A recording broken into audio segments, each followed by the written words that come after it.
Dapat kuncinya dulu.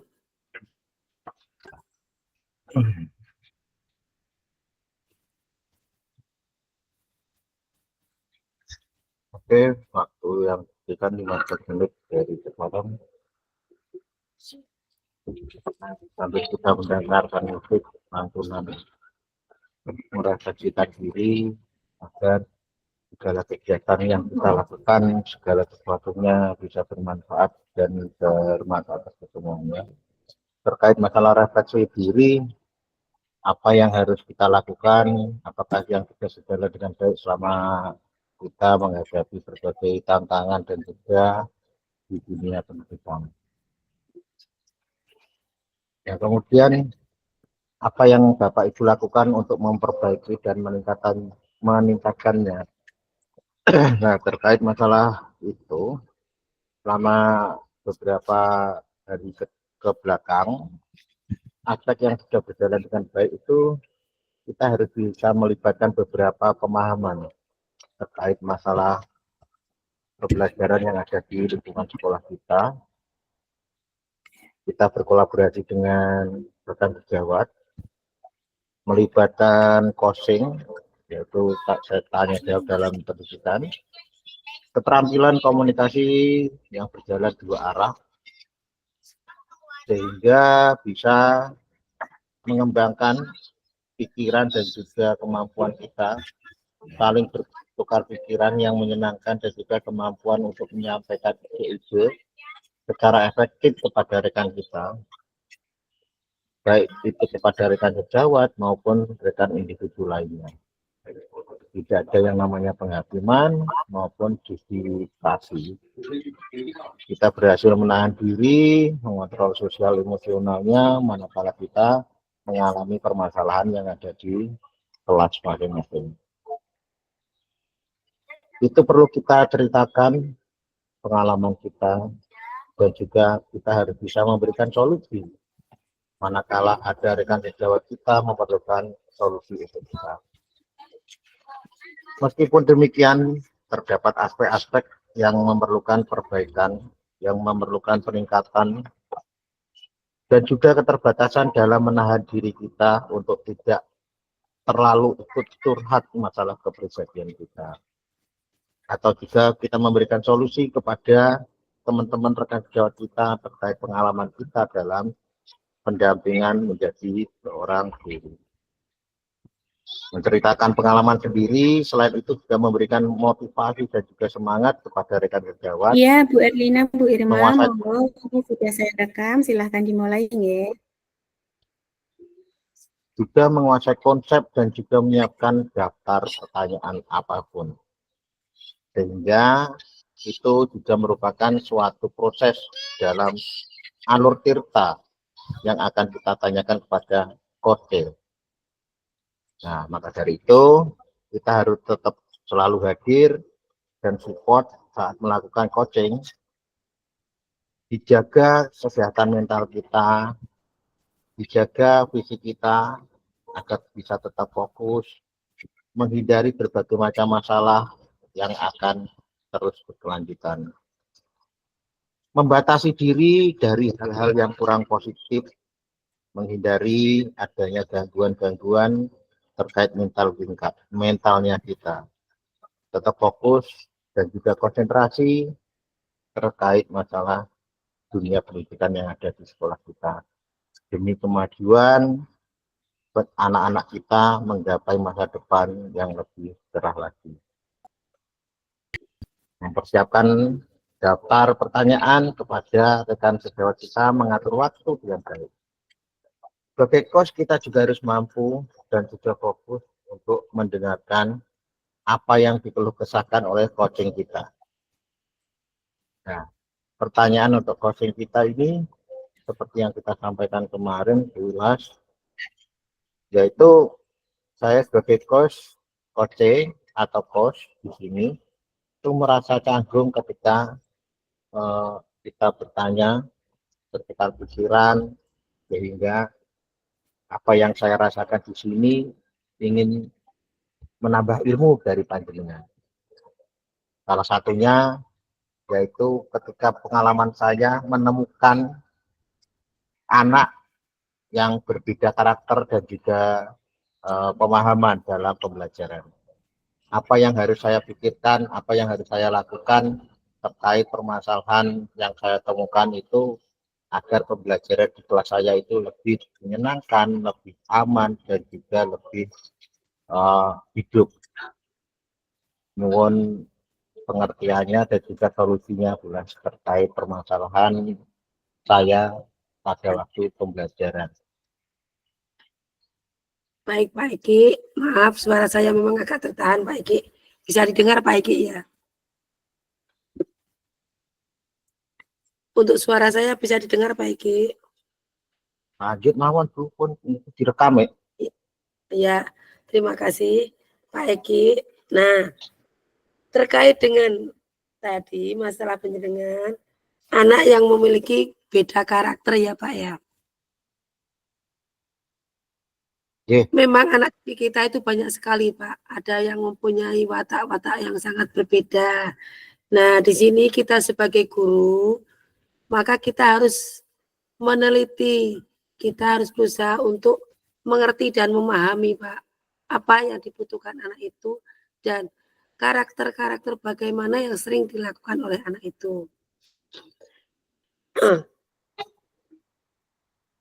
Mungkin dari sekolahan Bapak banyak atau bagaimana Pak? Lebih banyak yang karakter yang berbeda atau mungkin hanya beberapa anak saja? Kalau di sekolahan saya sendiri, ini cara gambaran saja, dalam satu kelas saya ada 38 anak yang saya ambil. Dari masing-masing karakter itu juga berbeda, pemahamannya berbeda, terus pola pikirnya juga berbeda, karakternya pun juga kepribadiannya juga sama. Tidak ada yang sama maksudnya.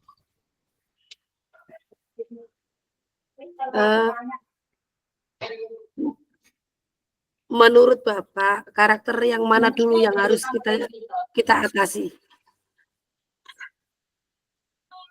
Kita kan saya rasa terkait permasalahan yang saya sampaikan tadi adalah bagaimana cara kita membuat pembelajaran lebih hidup, lebih menyenangkan dengan pola pikir anak yang sedemikian rupa sehingga pembelajaran antara satu dengan yang lain itu bisa lebih menyenangkan, bisa lebih hidup karena di dalam satu kelas ada beberapa anak yang kurang pemahamannya dalam menerima materi. Berarti di sini kita juga harus menyiapkan beberapa cara, beberapa trik Pak, dengan beraneka ragam karakter anak tersebut. Semisal pada saat pembelajaran awal, kita kemarin mengenal Pak. Maaf suara saya. Pada pembelajaran awal kemarin kita akan mengenal untuk pada saat pembelajaran kita harus menyiapkan apa-apa saja dalam pembelajaran itu agar anak bisa menguasai sesuai dengan minat, bakat, dan karakter anak. Mungkin seumpama anak ini memiliki karakter yang berbeda, Pak, ya kita harus berusaha menyatukan bagaimana Pak. Si A dan si B itu jelas karakternya beda-beda. Kita harus membuat pembelajaran itu yang membuat anak itu semakin mengerti dan paham dengan pembelajaran tersebut. Menurut saya kok seperti itu, Pak. Ya, berarti dalam konteks apa yang saya lakukan di sini adalah salah satu contohnya adalah membuat terobosan dengan membuat salah satu metode pembelajaran segitiga restitusi. Iya, betul, Pak. Yaitu salah satunya adalah Bagja, yaitu mengelompokkan beberapa murid dengan mengukur kemampuan masing-masing anak. Sehingga dalam pembelajaran tersebut, anak itu tidak berkompeten atau tidak terfokus pada kelemahan yang kurang saja, tetapi bercampur aduk menjadi satu. Dengan pintar dengan yang pintar tidak, tetapi kita dicampur adukkan antara yang kekurangan dengan yang berkelebihan dijadikan satu sehingga itu nanti akan menjadi satu kesatuan dengan salah satu metode apa tutor rekan Ya, bersama. teman sejawat ya, teman ya. Betul, ya seperti itu. Karena kadang-kadang dengan kita mengadakan tutor atau teman sejawat atau rekan sejawat atau teman gitu Pak ya, enaknya itu. Mungkin anak-anak akan lebih mengerti dan anak-anak lebih memahami. Tapi kadang juga ya tergantung karakter anak itu sendiri Pak ya. Kadang juga merasa, kadang anak kan punya ego Pak ya. Saya bisa kok, harus diberitahukan ke teman saya. Seperti itu juga suatu masalah yang harus kita bicarakan. Jadi apa yang saya lakukan sebenarnya adalah menemukan salah satu permasalahan terkait metode apa yang saya lakukan ke depan agar kelas itu bisa menjadi hidup, kelas itu bisa menjadi lebih nyaman, aman, dan juga anak pun juga mampu dan menguasai dalam pembelajaran. Iya, betul Pak. Mungkin menurut Bapak adakah metode-metode lain yang bisa menerobos anak-anak tersebut yang memiliki apa tadi perbedaan-perbedaan tersebut Pak? Selain dengan memberikan pembelajaran yang memiliki terobosan terbaik, selain mungkin memberikan pembelajaran yang unik atau menyenangkan, gitu ada lagi Pak? Mungkin kalau mungkin menurut saya itu dengan menggunakan budaya positif yang mencerminkan kepribadian diri, yaitu merubah diri kita untuk bisa menjadi suri tauladan atau menjadi salah satu host pemberi materi kepada anak, menjadikan contoh rekan sebaya untuk menjadi tutor dalam memahami dan juga menemukan permasalahan yang ditemukan pada siswa yang kurang paham dalam pembelajaran itu. Itu salah satu contohnya dengan menggunakan metode tutor sebaya.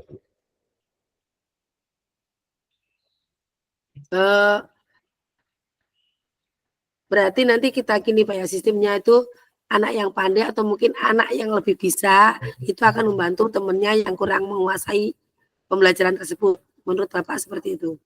Ya.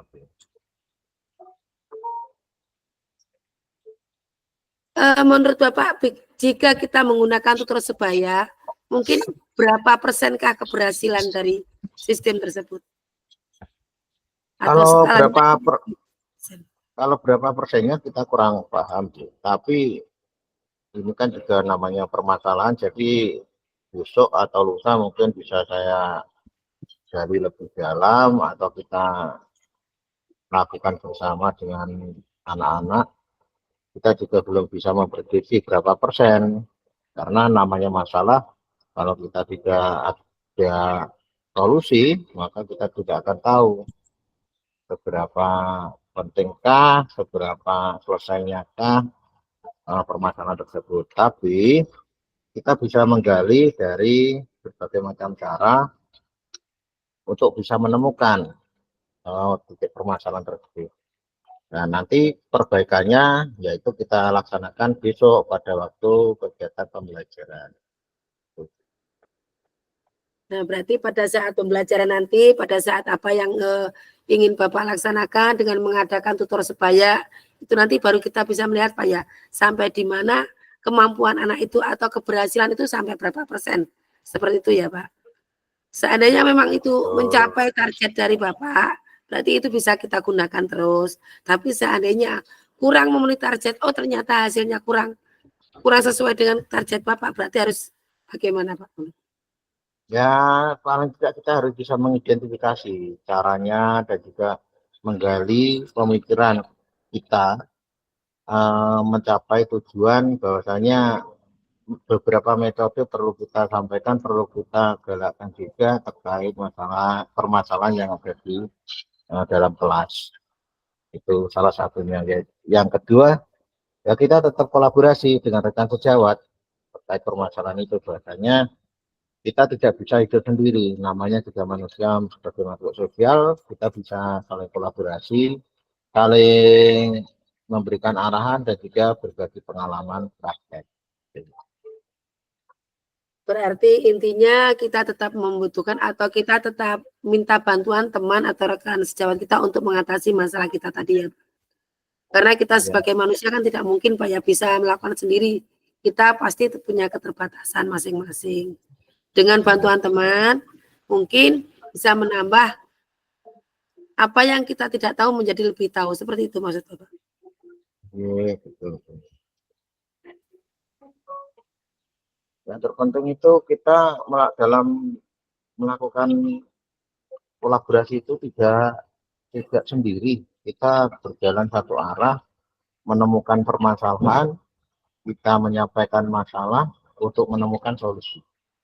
Sehingga antara dua orang ini nanti akan timbul saling pemahaman, saling pemberian pengalaman, bagaimana mencari titik masalah untuk dicarikan solusi, sehingga ke depan itu kita bisa menemukan, bisa menggali potensi-potensi murid kita untuk bisa terus selalu belajar secara menyenangkan, secara efektif, inovatif, dan juga secara kolaboratif di dalam tutor sebaya tersebut. Itu juga tidak bisa terlepas dari dukungan orang tua ya Pak ya. Dukungan orang tua, rekan sejawat, kepala sekolah, pemangku kepentingan lainnya, mungkin seperti itu ya Pak. Betul. Jadi pada intinya adalah segala macam kegiatan yang ada di lingkungan sekolah, baik itu dari warga sekolah maupun yang ada di sekitar, kita tidak terlepas jauh dari dukungan dari stakeholder yang ada di lingkungan sekolah. Salah satunya adalah komite sekolah serta dari wali murid, murid kita sendiri. Karena kita tahu Pak ya, tanpa dukungan orang tua, tanpa dukungan rekan kerja, kita tidak akan bisa melakukan apa-apa Pak ya. Karena dukungan mereka itu sangat kita butuhkan, terutama orang tua Pak. Kalau kita itu begitu tanpa ada dukungan orang tua, kita tuh gencar melaksanakan suatu hal yang harus kita lakukan. Tapi jika ada dukungan, saya yakin kurang berhasil. Karena dukungan orang tua, kepala sekolah, rekan kerja itu sangat-sangat kita perlukan. Nah, menurut Pak Eki sendiri, apa yang akan Bapak lakukan setelah mendapatkan atau setelah kita melakukan obrolan-obrolan tadi, Pak? Yang saya lakukan yaitu tetap introspeksi diri untuk melakukan perubahan-perubahan yang lebih positif. Ya, yang kedua tetap berbudaya positif akan menjadi panutan, tuntunan juga arahan bagi anak didik kita. Yang ketiga tetap melakukan refleksi diri serta tetap berkolaborasi dengan rekan sejawat. Yang terutama itu. Berarti kita tetap selalu semangat Pak ya untuk melaksanakan kegiatan kita sebagai pendidik Pak ya. Ya, tetap semangat dalam melakukan perubahan. Manakala perubahan itu ke arah yang positif. Karena apa? Di dunia pendidikan sekarang itu tidak terlepas dari berbagai macam perubahan, baik itu perubahan secara teknologi maupun perubahan zaman. Yang terpenting intinya adalah kita tetap berpusat pada murid. Sesuai dengan filosofi belajar Dewantara, bahwasanya segala macam pembelajaran kita harus bisa menuntun, yaitu mengarahkan serta membimbing anak-anak. Ibarat kata sebagai kertas, kita tinggal mengarahkan untuk anak-anak mencapai sumber daya yang unggul, bisa mencapai integritas tinggi dan mencetak SDM yang lebih baik lagi. Iya betul Pak Eki. Nanti kalau sudah dilaksanakan yang apa-apa yang menjadi rencana Bapak, mudah-mudahan rencana Bapak nanti bisa berjalan dengan lancar dan insya Allah mendapatkan target sesuai dengan harapan Bapak. Amin. Terima kasih atas dukungannya dan juga arahannya, serta berbagai macam pengalamannya untuk terus selalu membimbing, dan selalu memotivasi saya dalam melakukan perubahan-perubahan ketika kita mengalami masalah yang ada di lingkungan belajar kita.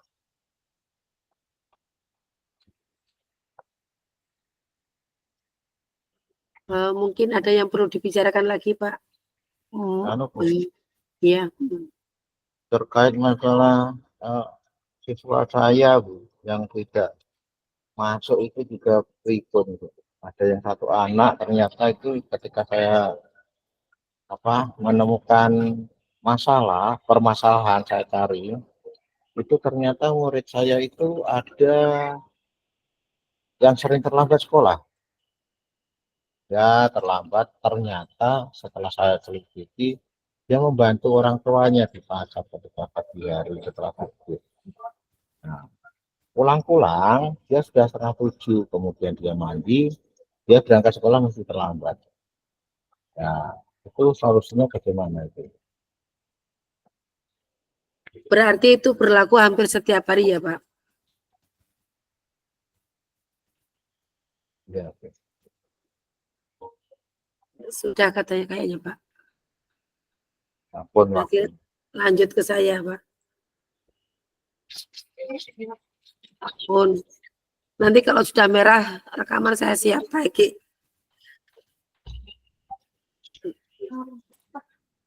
Saya siap menjadi koconya.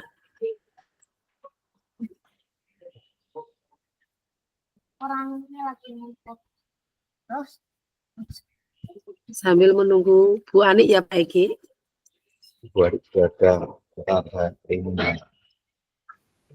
Monggo silakan dilanjut. Pak Eki bisa, monggo. Tapi di sini enggak ada tulisan rekaman ya, Bu? Oh iya. Monggo Pak Eki. Saya sebagai koconya. Rekam dulu, Bu. Lanjut. Oke. Pak Eki bisa merekam ya? Bisa. Muncul. Oke, siap. Monggo lanjut. 3, 2, 1. Silakan. Assalamualaikum Pak Eki. Waalaikumsalam warahmatullahi wabarakatuh, Bu. Alhamdulillah pada saat ini kita bisa bergabung, kita bisa ngobrol-ngobrol, kita bisa tukar pendapat tentang masalah-masalah atau tentang hal-hal yang saya alami selama ini, Pak. Ya, Bu. Sama-sama. Ya, senang sekali hari ini kita bisa dipertemukan kembali dengan Ibu.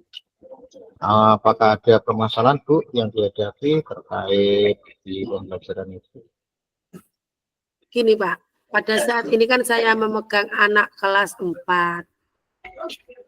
Nah, yang jadi masalah, kalau kita ngomong keseluruhan itu memang banyak Pak ya anak yang tidak suka yang namanya membaca. Membaca terutama meskipun itu ada perpustakaan, Pak. Nah, di sini yang saya bingungkan, Pak. Bagaimana cara menggalakkan anak-anak itu supaya mau menyisihkan waktunya sedikit pada saat istirahat itu untuk membaca, Pak. Kita mau menggalakkan membaca literasi gitu loh, Pak. Supaya nilai-nilai literasi kita itu agak meningkat. Karena yang saya tahu untuk beberapa tahun terakhir ini literasi kita itu agak kurang gimana itu, Pak. Kurang maksimal lah menurut saya di rapor pendidikan. Menurut Bapak bagaimana? Ya, ini gini, kita yang pertama yang kita lakukan adalah mencari titik permasalahannya dulu. Kemudian kita setelah mencari titik permasalahan, kita menemukan masalah yang kita hadapi itu seperti apa, tujuannya ke arah mana. Terus setelah itu kita mencari solusi. Permasalahan itu harus tetap ada solusinya. Seperti halnya masalah yang dihadapi tadi adalah bahasanya terkait masalah baca. Minat baca yang kurang pada anak itu bisa dan bahkan hampir mayoritas di keseluruhan siswa didik kita. Yang pertama yang kita lakukan adalah kita menemukan sejauh mana minat baca yang ada pada anak. Yang kedua, kita gunakan istilahnya situs baca atau pojok baca agar anak itu bisa mengurangi bermainnya, menambah minatnya dalam membaca. Yang ketiga, kita sebagai guru tetap berkolaborasi, menemukan, menyelesaikan, dan memberikan solusi. Salah satunya adalah kita koordinasi dengan pihak sekolah untuk bisa menemukan titik permasalahan tadi, kita sampaikan kepada stakeholder, yaitu kepala sekolah. Mungkin kepala sekolah kita juga bisa memberikan solusi terkait minat baca. Dengan budaya minat baca, atau kita bisa menggali potensi yang ada pada diri anak.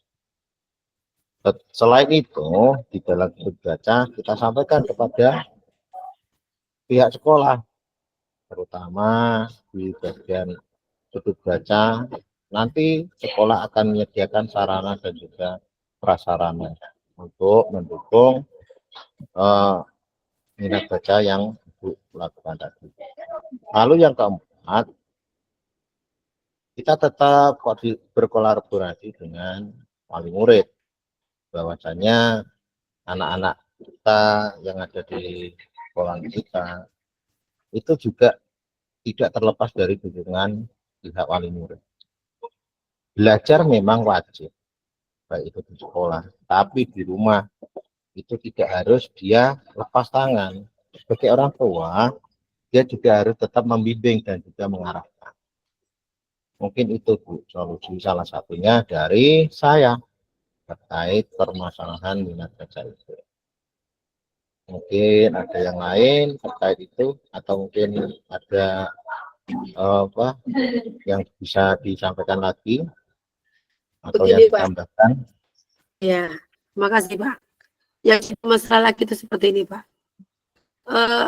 Di sekolah kami itu kan seharusnya kalau idealnya kan ada 9 guru Pak ya, idealnya.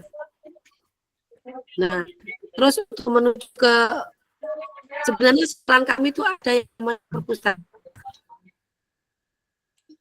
Karena Bapak Guru itu kan sudah fokus pada pekerjaan masing-masing sebagai guru, maka perpustakaan itu jujur Pak, jarang dibuka. Karena terkendala dengan kurangnya tenaga pada perpustakaan itu. Seandainya kita mengambil tenaga baru, pasti kan prosedurnya kan tidak semudah yang kita bayangkan. Banyak sekali prosedur yang harus kita lakukan. Pak, dan keluarga. Ya Bu, bisa saya tangkap walaupun suaranya itu putus-putus di sini. Terkait masalah yang indeks sekolah, berapa pengajar, ada 9 yang Ibu sampaikan tadi, memang betul. Di dalam lembaga sekolah, itu secara konkretnya, secara duduknya itu adalah 9 orang. Tetapi tergantung dari lembaganya masing-masing sekarang. Kadang semakin banyak siswa, semakin banyak guru juga. Tapi ada kala lembaga yang kekurangan murid, di situ gurunya pun juga sama kekurangan. Sehingga apa yang kita lakukan, contoh kita sebagai kepala sekolah, harus bisa meminimalisir kegiatan pembelajaran tetap berjalan walaupun kekurangan guru. Salah satu contohnya adalah yaitu dengan membudayakan atau meliterisasikan rekan-rekan sejawat, terutama dari guru, untuk tetap mengembangkan atau tetap melanjutkan kegiatan pembelajaran dengan 2 arah, yaitu dalam arti 2 arah adalah ketika salah satu guru A dia memegang kelas 2, tetapi guru kelas 1 kosong, dia bisa menambah jumlah jamnya di kelas 1, yaitu 2 arah di sini adalah multifungsi. Biasanya seorang guru khususnya di SD itu kebanyakan serba bisa. Jadi saya rasa itu menjadi salah satu alternatif atau solusi kita untuk menekankan atau mendisiplinkan waktu seefisien mungkin untuk tetap pembelajaran berlanjut. mungkin kendala sinyal mungkin Pak ya, di sini kok agak suaranya agak sulit diterima. Betul. Kalau saya melihat dari Ibu suaranya tidak bergerak dan juga putus-putus Iya, yang saya dengar. macet-macet suaranya dari tadi Pak. Terus begini Pak, masalahnya juga Pak, keinginan saya itu seperti ini Pak. Keinginan saya itu anak-anak bisa membaca selama 5 menit atau 10 menit di perpustakaan itu bisa nyaman, perpustakaan itu ada yang jaga meskipun kita dalam keterbatasan. Itu gimana Pak ya? Ya, terkait budaya minat baca, kita bisa menggunakan budaya P5. Salah satunya adalah ketika jam istirahat, kita budayakan terutama dari potensi di masing-masing kelas. Salah satu contohnya dari guru itu harus kita bisa membudayakan minat baca yang ada di perpustakaan dengan mengarahkan anak ketika jam istirahat setelah jajan itu bisa ke perpustakaan guna untuk menumbuhkan minat baca anak. Yang kedua, membudayakan budaya positif. Biasanya guru itu ketika jam istirahat tidak mendampingi murid-muridnya dalam berinteraksi, tapi kebanyakan guru adalah ketika jam istirahat itu pada ngobrol di kantor. Padahal sebenarnya tidak semua guru juga demikian.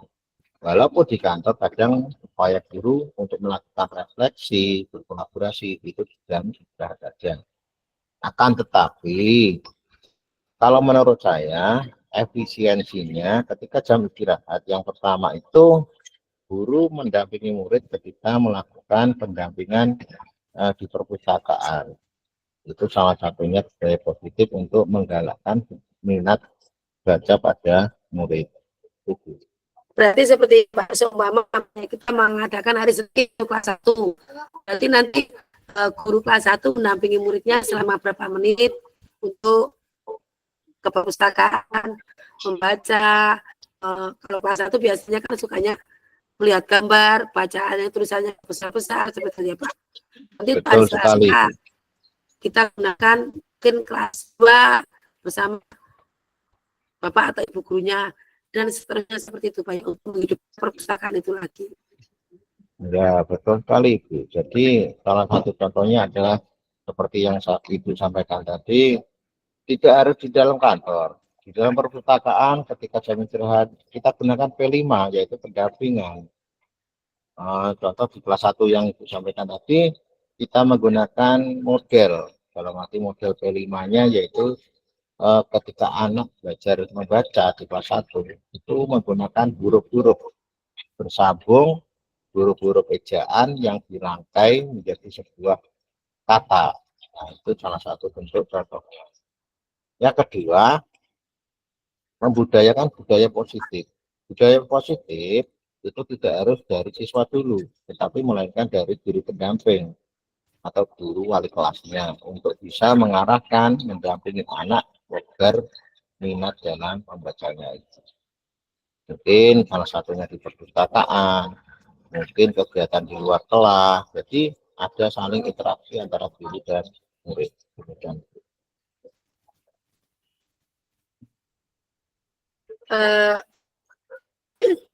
Suaranya nggak terdengar Pak dari sini.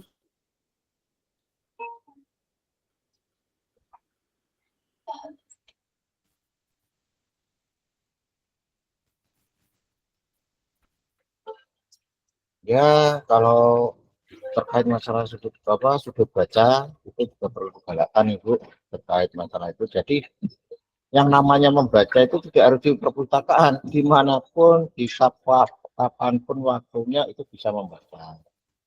Nah, lebih efisiensinya, contoh, setiap lembaga itu tidak mungkin tidak ada perpustakaan, tapi tidak semua lembaga juga mempunyai perpustakaan. Jadi yang namanya membaca itu bisa di mana saja, kapanpun, dimanapun. Yang penting adalah minat dari anak itu sendiri dan juga pendampingan dari guru yang bersangkutan itu dengan menggunakan beberapa metode, menggunakan B5, menggunakan sarana prasarana yaitu membuat sudut baca yang menyenangkan agar anak itu lebih nyaman dalam membaca, itu pun tidak bisa. Itu sih. Berarti intinya itu kenyamanan anak diutamakan, Pak ya. Betul. Betul, Pak. Nanti mungkin saya akan menghubungi dinas perpustakaan untuk sekali mengunjungi sekolahan kami, membawa buku supaya anak-anak lebih fresh. Itu gimana, Pak ya? Pak? Mungkin berkolaborasi dengan stakeholder, salah satu contohnya yaitu berkoordinasi dengan pihak perpustakaan yang ada di pemerintah Kabupaten Nganjuk apabila punya. Jika tidak punya, nanti bisa menghubungi dinas pendidikan agar nanti bisa dilanjutkan kepada dinas perpustakaan.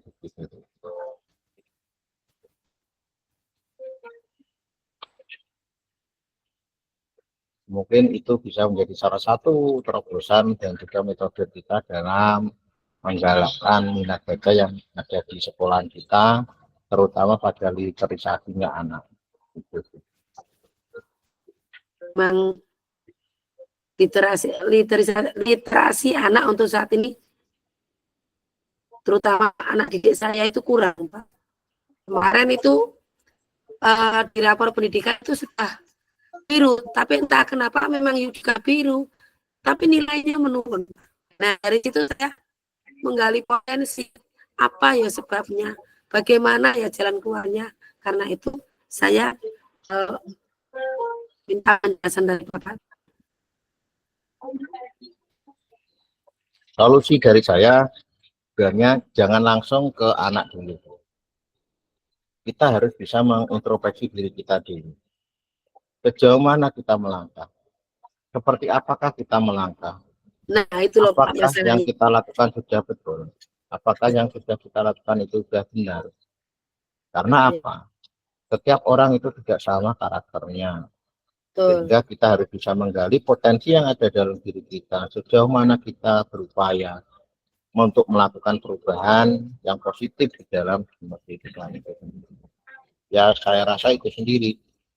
Jadi, perubahan lingkungan pendidikan yang wajib ditekankan adalah introspeksi diri kita masing-masing.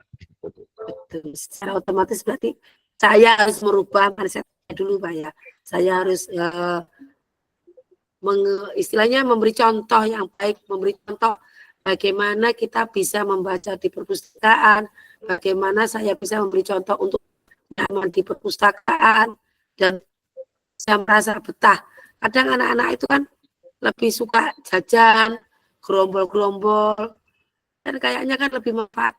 Kalau habis jajan, baru kita baca ke perpustakaan, nggak perlu lama. Menurut keinginan saya itu cuma 5 atau 10 menit lah paling lama itu sudah cukup bisa menambah wawasan mereka. Nah, ini yang tadi saya dari Bapak. Ya Bu, terima kasih Bu atas waktu yang diberikan dan juga solusi yang saya berikan. Semoga ini bisa bermanfaat bagi kita sendiri, bagi semuanya, dan juga bagi diri saya sendiri, agar di dunia pendidikan ke depan jauh lebih maju, mengedepankan metode-metode baru dengan perubahan zaman yang semakin canggih. Demikian Bu, mungkin hari ini cukup sekian, saya akhiri. Akhirul kata, wassalamualaikum warahmatullahi wabarakatuh. Terima kasih Pak Eki atas bicaranya, atas semuanya. Wassalamualaikum warahmatullahi wabarakatuh.